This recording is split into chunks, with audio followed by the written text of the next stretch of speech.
अस्सलाम वालेकुम फ्रेंड्स, उम्मीद है कि आप सब खैरियत से होंगे। तो आज आप लोगों को बताने वाले हैं कि प्याज के रस में एक चीज़ मिलाकर बालों पर लगाएं। चंद ही दिनों में बाल लंबे, घने और चमकदार हो जाएंगे।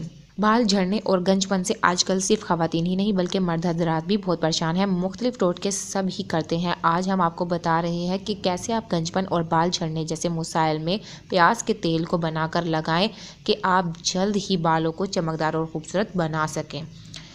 तेल तैयार करने का तरीका: प्याज को छील कर उसके छोटे छोटे टुकड़े कर लें और एक बोतल में कोई भी तेल डालें और उसमें प्याज के टुकड़ों को डालकर 7 दिन के लिए बंद कर दें।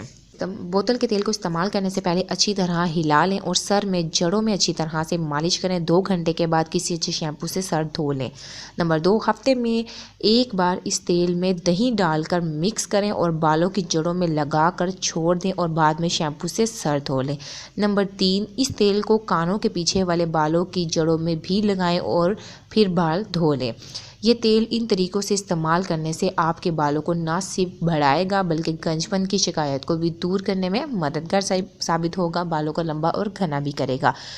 टिप्स बहुत ही आसान है, लाजमी ट्राई कीजिएगा। Thank you for watching my video.